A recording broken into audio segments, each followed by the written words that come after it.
Yo guys, welcome back to another video. In today's video we'll be talking about tropical storm Elsa. And today it was a hurricane, but you know how storms like weaken? Like just to wind shear and yeah, a bit of wind shear blew on the storm, but now it's out of that wind shear now, getting itself organised, and you know it's quickly organised right now. So models are predicting a category 3 out of this system still. HWRF is predicting the category 3 still. The European model, the EFWM, whatever you want to call it, model is saying that this can be a high-end category 2. The GFS is saying that this could be a high-end category 1, which is 90 miles an hour, which has already reached its peak. But I don't think it's reached its peak, because some people are saying, oh, it's got to category 3 now.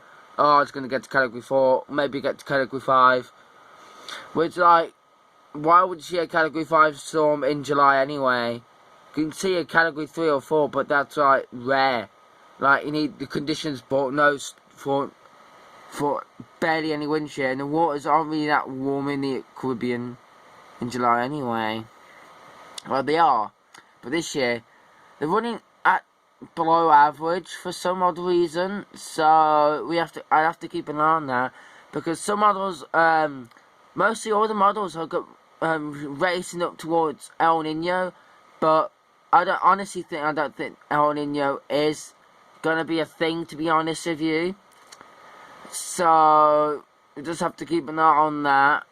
But yeah, storm surge, heavy rainfall, gusty winds could be for the system. 70 miles an hour. Its minimum central pressure is 1,002 millibars, located at 17.3 degrees north and 73.0 degrees west. It's actually slowing down now, because earlier on it was 31, so now it's moved down 2 miles an hour, which is good and all, but it needs to slow down dramatically. Otherwise, if it still takes this sweet spot, it won't rapidly intensify, because it needs to really slow down. The sweet spot here, like that, means it could rapidly intensify. But even if it takes that sweet spot and speeds up, it won't really have the chance of rapid intensification. But I'll show you the cone. It's moved further east. Yesterday it moved further west when I did my update, I think. I'd have to look into that. But yeah, it moved further east, which is now puts Miami back in the cone. So that's basically not really that good, because I will show you now. Because Miami is here, so this storm could track anywhere in this cone. It could track north of here, or wherever it goes up north here. It could track off the coast, more inland, or over the outer banks. This time will be a very weak storm, at least 40 miles an hour. But if you have a look at satellite imagery actually looks quite good. It actually does look quite good, satellite imagery. It actually getting itself better organised. It's barely any wind shear. Right? I can get a wind shear map up for you, and I'll show you why there's no wind shear anymore, because this storm has fought it off. So let me get some wind shear map up for you. We don't want Australia, thank you very much. We don't live in Australia. Who lives in Australia anyway? Yeah, increased wind shears on the storm right now, but you know, we can't really rule it out. But it did go in that wind shear earlier on today, but now because it's out of that wind shear and it's going into really favourable conditions. When I say like really favourable, I mean like, you know, 5 knots of wind shear, 5 to 15 knots of wind shear. That is barely anything. That is barely anything. Like here, it looks like a bit like a cyclone a bit.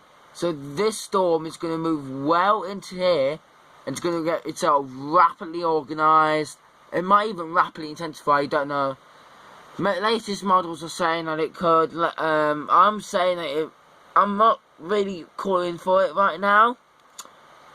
But if it does, you have to keep an eye on the system. So,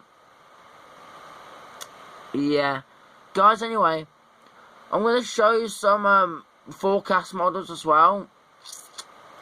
This is the wind shear for the Atlantic, and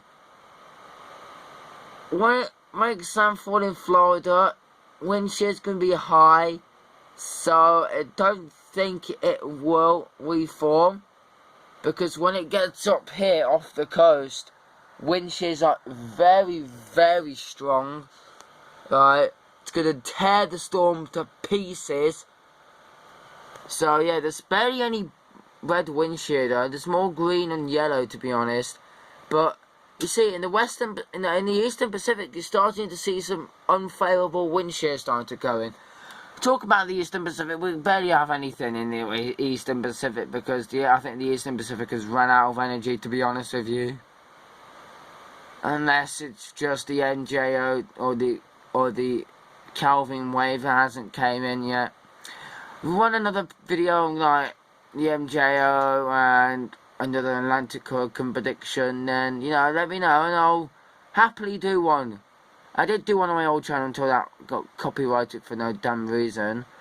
So anyway, oh yeah, basin. I want the Eastern Pacific, right, the Eastern Pacific, if you have a look, there's, like, wind shear is on a high right now. It's like literally 30 knots down the south, so the Atlantic's looking favourable, but the Eastern Pacific doesn't look that favourable, to be honest with you. Where Hawaii is, it does not, well, it does look favourable for some development, but sea surface temperatures by Hawaii is cooled down dramatically, like, literally. I'll show you some ocean temperatures for the Atlantic Ocean, and not to say it could intensify rapidly, because it does have all the conditions there to actually support rapid intensification, but it just needs to move slower.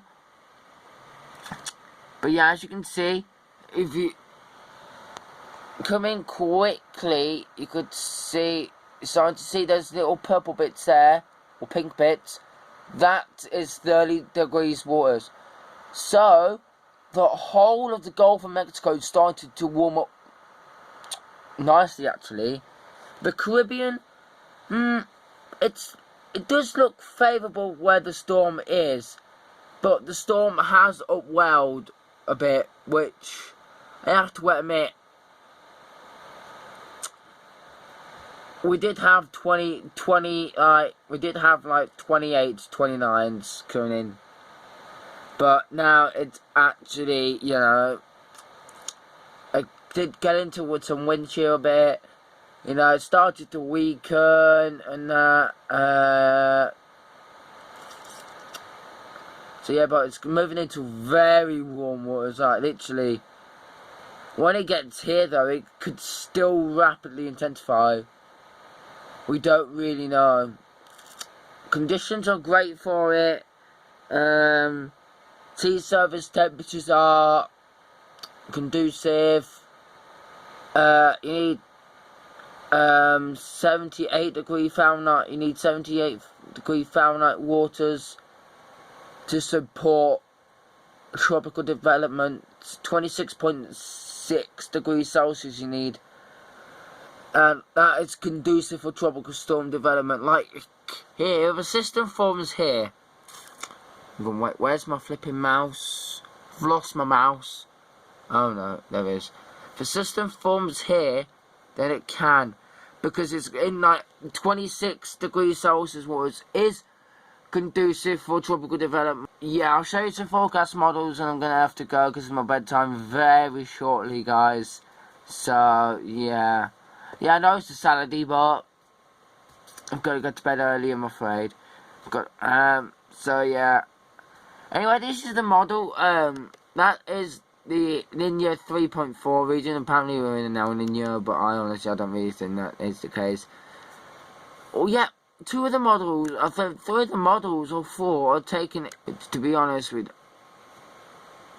3 models.